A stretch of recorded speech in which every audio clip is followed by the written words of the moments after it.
சகோ நீங்க பார்த்துக்கிட்டு இருக்கிறது சித்து vlogs.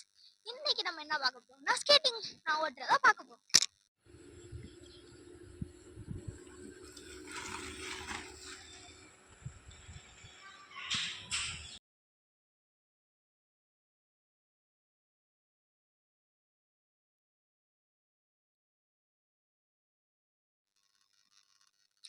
இந்த ஸ்கேட்டிங் ஓட்டுறது அவ்வளோ ஈஸி ஒன்றும் இல்லையா. அந்த ஸ்கேட்டிங்ல ரெண்டு வீல் தான் இருக்கு. இதை ஓட்டையில ஒரு சில பேர் கீழே விழுந்து அடியும் பண்ணலாம். அதனால இதை ஓட்டுறது அவ்வளோ சுலபம் இல்லை. ஓட்டையில ஹெல்மெட்டை போட்டுட்டு ஓட்டுறது தான் இம்பார்ட்டன்ட். இல்லை ட்ரிக்ஸ் எல்லாம் பண்ணலாம், ஆனால் காலை பின்னாடி வச்சு ஹேண்ட் பாரை முன்னாடி தள்ளி தான் பிரேக் பண்ண முடியும், போட முடியும். இது வந்து ட்ரிக்ஸ் சொல்லி தரதாண்டியே தனியாக ஒரு சில இடம் இருக்கு. இதை வந்து நான் ஓட்டி காமிக்கிற மாதிரியே நீங்கள் ஓட்டினீங்கன்னா கொஞ்சம் ஈஸியாகவே உங்களால் ஓட்ட முடியும். வந்து அவ்வளோ கஷ்டம் ஒன்றும் இது இல்லை.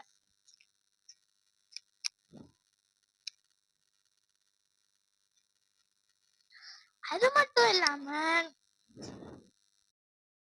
இந்த ஸ்கேட்ஸை எப்படி போடுறதுன்னு அவங்கள்ட்ட காமிக்க போகிறேன்.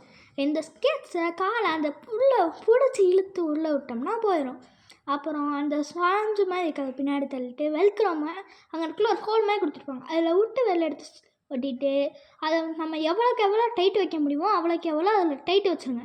அடுத்து அந்த மேலே இருக்கிறதுலையும் ஃபுல் டைட் வச்சுருங்க. அப்படின்னா தான் நீங்கள் ஓட்டையில் உங்களுக்கு சீக்கிரமாக பேலன்ஸ் பண்ணுறதுக்கு கற்றுக்க முடியும். அதே மாதிரி இன்னொரு காலையும் பண்ணிடுங்க.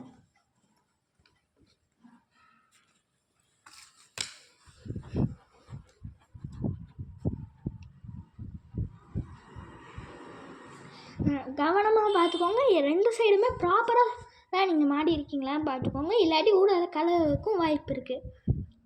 அது மட்டும் இல்லாமல் வீல்ஸோட ஸ்க்ரூவும் கரெக்டாக டைட்டாக இருக்கான்னு பார்த்துக்கோங்க. இதை ஓட்டையில் இம்பார்ட்டண்ட்டாக ஹெல்மெட்டை போட்டுக்கோங்க. இந்த இது வந்து அவ்வளோ சீக்கிரமாக நம்மளால் ஓட்ட முடியாது. இது ஓட்டையில் ஹெல்மெட்ஸ் போட்டுக்கணும், கார்ட்ஸ் போட்டுக்கணும். அது மட்டும் இல்லாமல் இதில் 3 விதமான ஸ்டேஜ் இருக்குது. பேசிக், அப்புறம் இது போக 3 வீல் ஒன்று இருக்குது. 3 வீல் ஃபோட்டோ வந்து நான் உங்களுக்கு கொடுத்துருப்பேன். நீங்கள் வந்து இதை பேசிக் வந்து அவ்வளோ சீக்கிரமாக ஓட்டிடலாம். ஆனால் ஒரு காலில் போட்டு அதுக்கப்புறம் தான் 2 காலில் போட முடியும். இதுவும் அதே மாதிரி தான். எதையுமே நம்ம அப்படி போட்டு தான் ஓட்டணும். என்னைய மாதிரி ஓட்டணும்னு நினச்சிங்கன்னா நீங்கள் ப்ராக்டிஸ் ரொம்ப நாள் எடுக்கணும். நான் சின்ன வயசுலேருந்து ப்ராக்டிஸ் எடுத்து எவ்வளோ வந்திருக்கேன். அது மட்டும் இல்லை, இது இவ்வளோ சீக்கிரமாகலாம் நம்மளால் இதை வந்து ஓட்ட முடியாது. இதை ஒரு சில பேர் ஓட்டி கீழே விழுந்து ரத்தம்லாம் வந்திருக்கும். பி கேர்ஃபுல் இதை ஓட்டையில். அது மட்டும் இல்லாமல் ஒரு சில பேர் வந்து இதில் ட்ரிக்ஸ் பண்ணுவாங்க. நானும் இதில் ட்ரிக்ஸ் பண்ணி காமிச்சிருக்கேன். அது ட்ரிக்ஸ் வர பாட்டில் நீங்கள் பாருங்கள். இதில் வந்து நிறைய பிரேக் மாடல்ஸ் இருக்குது. So one of the break வந்து கொஞ்சம் கஷ்டமாக இருக்கலாம், ஈஸியாகவும் இருக்கலாம். எக்ஸாம்பிள் நான் போட்ட பிரேக் மாதிரி. நான் போட்ட பிரேக்கு பேர் வந்து டீ பிரேக். இதை போடுறது கொஞ்சம் ஈஸி. சரி, ஆனால் இதை கற்றுக்கிட்டோம்னா எப்போ வேணாலும் நம்மளால் இதை போட முடியும். அது மட்டும் இல்லாமல் இதை போடுறதுக்கு கொஞ்சம் டயர்டாக ஆகும் இதை போடையில்.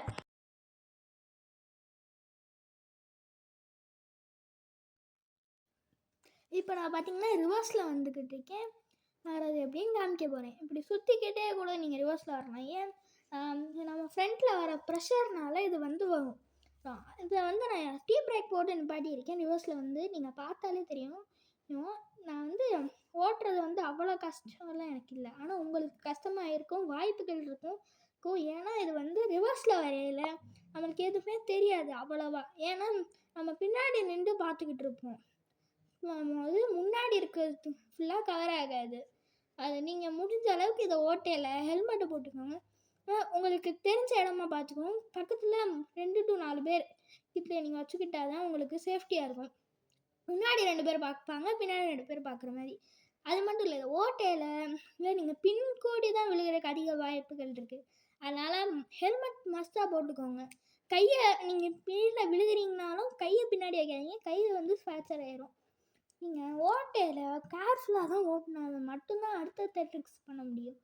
என் சேனலில் வர ட்ரிக்ஸை நீங்கள் வந்து இதை ஓட்டுறது ஈஸி. ஆனால் இன்டர்நேஷ்னல் லெவலுக்கு டிஸ்ட்ரிக்ட் லெவலுக்கோ போகணுன்னா நான் வச்சுருக்க மாதிரி ஸ்கேட்ச் வந்து அதோடய அது கிடையாது. அதுக்கு வந்து இன்டர்நேஷ்னல் லெவலுக்குன்னு தனியாக ஸ்கேட்ச் இருக்கும். அது 30K 5K கிட்ட வரும். நீங்கள் வந்து அதை வாங்கிட்டு போனால் மட்டும்தான் உங்களால் முடியும். அதுலேயே 3 வீலர் 4 வீலர் ரெண்டுமே இருக்குது. தேங்க்யூ.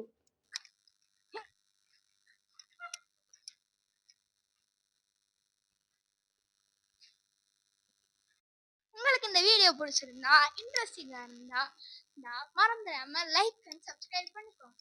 உங்க ஃப்ரெண்ட்ஸுக்கும் ஷேர் பண்ணிடுங்க. தேங்க்யூ சகோ.